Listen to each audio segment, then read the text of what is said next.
A company called Credipple is building what it says is a scalable ecosystem that connects young African talent with global work opportunities, enabling businesses to hire the same talent with more confidence using an artificial intelligence-powered tool.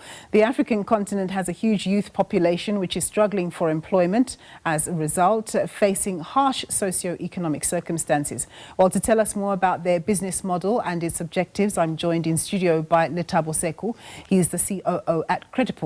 Thank you very much for joining us, Lethabo. So you've got this this platform that you've created, or you're in the process of creating, that essentially links digital skills with companies. Just tell us around how that works, and also tell us around the name, why you've decided to call it Credipple.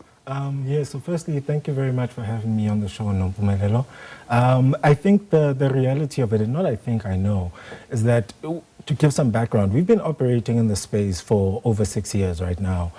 We initially started as a talent marketplace, but obviously the world of work has changed, and we're effectively, living in a world of work where AI has basically accelerated technology development. And with all of that happening, is how can we make sure that people don't get left behind? And in operating as a marketplace for the last couple of years, what we started to see is that the issue is not that there isn't talent in the market. It's the question, or jobs in the market. The issue is, does talent have the skills that meet the needs of the market? And that's really what has prompted our evolution to change and evolve our company from being a talent marketplace to a talent intelligence platform, because our key focus is on accelerating talent's access to opportunities, and the way in which we do that is through these AI-powered remote work simulations, which effectively test talent's technical skills, their competencies, and their capabilities to deliver in real-world business scenarios. Yeah, so how does that work exactly, and where are you in this project? Are you already doing this, or this is a plan? Yeah, so it's actually something that we've been doing for quite a number of years. Right. It's just that the key element that has also created the opportunity to create this impact at scale is really our AI-powered simulations. Because particularly, we've been in skills verification. I mean, our core aspect, our value proposition to customers is that we'll connect you to trusted talent that can do what they say they can do. And the reality of it is, coming back to this point, is that we've implemented this model in a variety of different contexts, both locally here in the country, but also across the continent and across the world through various different mechanisms of simulations that we've developed. And so really this is at the culmination of all of those efforts that we've been doing over the last 6 years to really accelerate talent's access to opportunities. I see the excitement, that you're bringing over, but just tell us about the support that you've got, because you've come up with this really fantastic idea. So I see that you've got the likes of the IDC supporting you, even the private sector as well. How have they lent support, and is it their support that has allowed you to get this scale that you keep on talking about?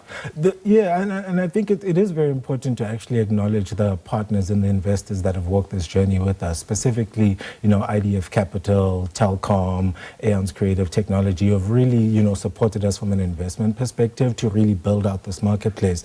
But also talking to our other partners that have walked this journey with us, who are from the private sector, the likes of the Goethe Institute, who's an international NGO, but also some of the hiring companies that we've previously worked with. And really coming to why we're actually taking this bold step to really build this talent intelligence.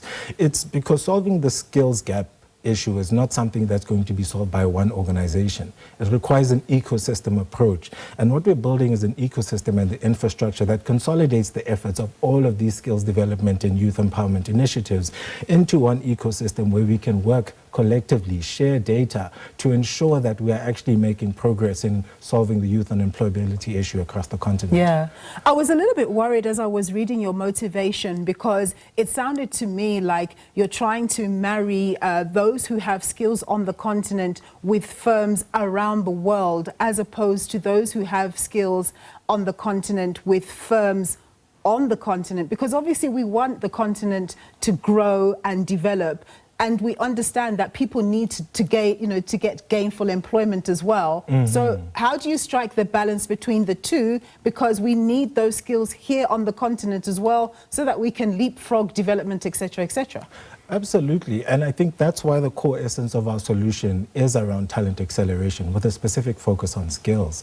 I think the reality of the situation is there's about 15 to 20 million young people entering the workforce in Africa. However, the continent is only able to create about 9 million jobs. That's an 11 million jobs deficit, which then means that if that talent who's not finding work opportunities to work with the local companies, where's their next opportunity to find meaningful income? Yeah. We believe it's in the global digital economy. And effectively what we're doing is capacitating and accelerating talent to support local companies to drive innovation locally, but also at the same time where talent cannot find work, let us empower them with access to opportunities that are in different regions, because we live in a digital, economy. Yeah, for that talent that's not finding work, that has digital skills, they're ready to work, where do they find you? Yes, so they can come to our website, our platform. It's Credipple.com. That's spelled CREDIPPLE.com. And you can effectively join our waiting list. We do have a waiting list because we've also been very intentional about how we bring talent into the ecosystem, how we onboard them, how we accelerate them, because it's not enough to just acquire a mass amount of talent and not be able to create value, because our promise is not just to our customers, but it's to our community as well. And so we have to be very intentional and structured in terms of how we bring talent into our ecosystem, how we support them, how we connect them to opportunities. So you can join our waiting list. We've also got a really, really, really exciting co-pilot coming out later in the year. So that's also one of the ways in which we're going to accelerate access to opportunities. So yeah. Excellent. All the very best with your endeavors, Abudi. Thank you so much for having joined us. That was Lethabo Sekhu. He's the COO at Credipple. Thank you. Entrepreneur Warren Mkhize is a mushroom farmer whose business not only produces oyster mushrooms but also trains young people and gives them other added value services. Over time, he's managed to access markets through major supermarkets. He credits his growth to the skills he acquired during his time working at Nedbank through the Nedbank Youth Employment Service initiative. It's an initiative where the private sector takes on youngsters at entry level. This Youth Employment Service gives young people work experience and various skills. Well, to tell us more about his journey, I am joined by Warren Mkhize online. He's the founder of Mycopro. Thank you very much, Warren, for joining us. So what made you decide to get into mushroom producing? And I understand that you set up your business with minimal resources. Yes, good afternoon to your viewers. What inspired me to start a mushroom business is when I finished varsity, realizing that we're in a country that has scarce job opportunities. And I also realized that there was a poly-crisis that was occurring in our country where we have a huge problem of food insecurity. And from right there, I wanted to solve these problems. And I come from an era where we're being taught about sustainability in everything we do. So I also wanted to start a sustainable business where we would use materials that would recycle to generate an income. So I was inspired to grow mushrooms, and from there I never stopped. So we generally use agricultural waste such as sawdust and bagasse and turn it into delicious, highly nutritious oyster mushrooms for the market. Excellent. So we've been seeing some of the visuals of your mushrooms there on the screen. I understand that you've managed to secure markets or customers at some of the spa outlets. What was involved in you being able to secure those markets? Yes, one of the biggest retailers commercial retailers that we sell in this country is one of the franchise super spa groups, especially in KZN, where I'm based in Pietermaritzburg. We sell to the spas, and because of their financial model, franchise model, it was easier for us as private farmers to approach them to try and sell our product. Whereas at other commercial retailers, you find that you might find barriers because there's certain compliances you would require or certain loopholes you would have to go through. But with the Spa Super Group, it was nice because they have an initiative where they support local farmers in the local locations where they are located. So one of the spas that I'm close to, we were able to sell, and now we sell all the way to Durban North.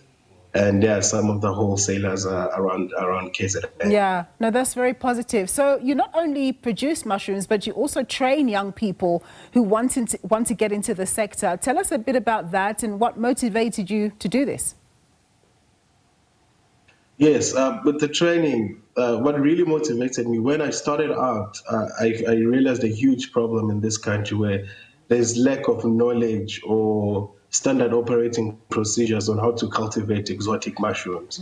So I had to learn from other continents on how to grow mushrooms, then transfer that knowledge in my South African context.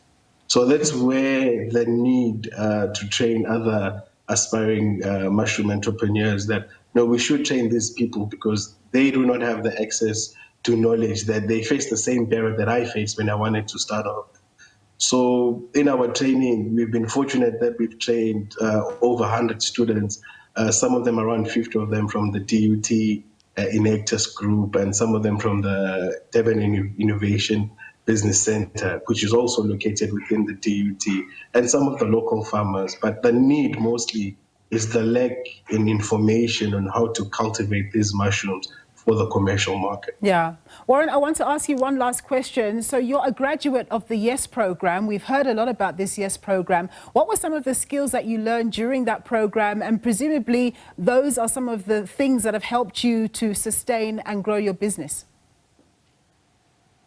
Yes, in my experience with the YES program, I joined 2019. I was sponsored by Nedbank.